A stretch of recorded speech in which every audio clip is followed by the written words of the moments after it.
Welcome to Los Santos, the city of celluloid, sin, and cellulite removal.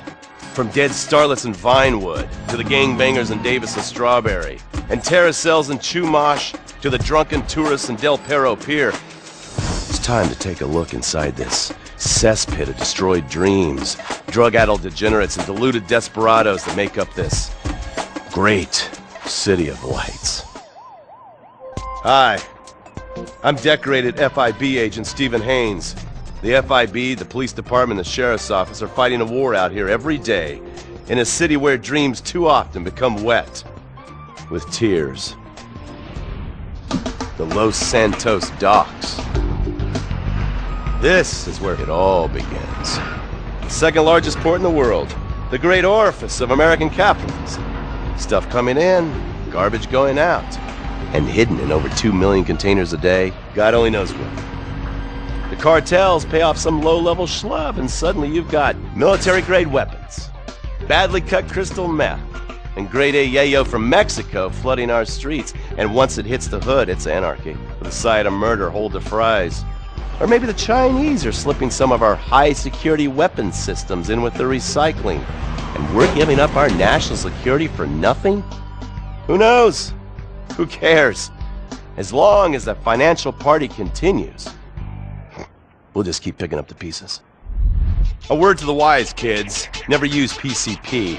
It makes you want to punch cops and run around naked, and not necessarily always in that order. Most of the time, this illicit cargo makes it straight to the gangs. But sometimes an ordinary Joe lets go and loses his shit after a pipe or two of pleasure dust.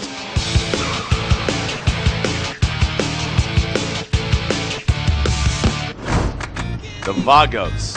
Bloodthirsty Chicanos with a predilection for pain, papaya juice, and spicy plantains.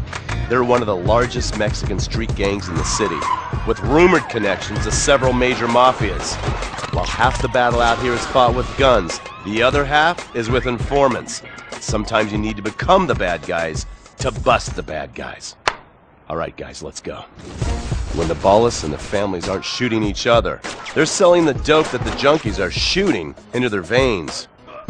The families love sports almost as much as they love banging.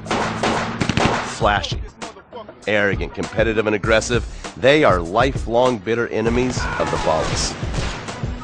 Wearing the colors of the feud or the corkers, the families call themselves Gang Green. Of course, like all families, they love a good squabble.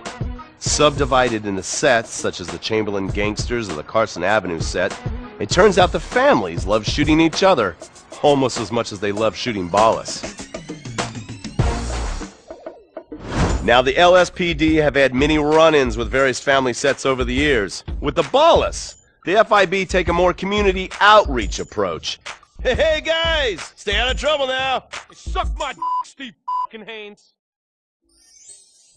Now the ballas fly the colors of the Los Santos Panic, or the Boers, purple, because they are the bruise on the face of this city. While some thugs obviously prefer 4 wheels, other desperados prefer 2. Leather, exhaust, and drugs. No, this isn't an exotic S&M party. These are one of the nation's toughest outlaw motorcycle gangs, the Lost. Rumors are they get a new tattoo for every person they stab, and it's definitely okay for your motorcycle mama to show her breasts to your friends.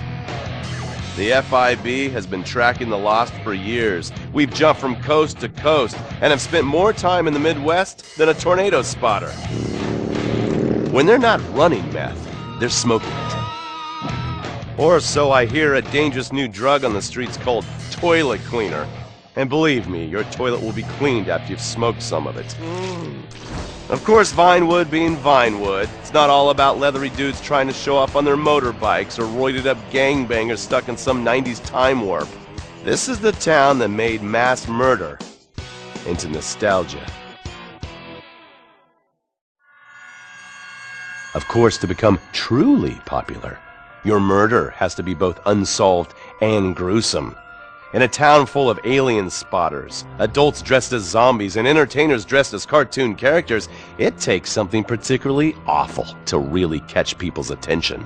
The famous unsolved murder of a Vinewood starlet is one such case. For years, horny nerds have wondered what happened to Leonora Johnson and if they would have plucked up the courage to speak to her or kill her themselves. It's inspired filmmakers, writers, and copycat killers. Conspiracy theorists have blamed various celebrities, the mayor, the Soviets, short skirts, women's liberation, and hidden aliens embedded amongst us for the murder. But not all crime is premeditated. Maybe drinking's your thing. Look at this drunken buffoon, proving that there doesn't always need to be criminal intent to cause serious criminal damage. Or maybe you're just an overprivileged poppycock, living on daddy's pension and protesting about the unfairness of capitalism. Maybe stock market manipulation is your bag, or loan sharking, double identity theft, assassination, or even worse, swinging. On our next episode, I, Stephen Haynes, will show you the flashier side of crime in Los Santos, illegal street racing, cocaine, and vice. Yes, speed, snort, and sex. The alliterative threesome that helped hook America on the underbelly of paradise.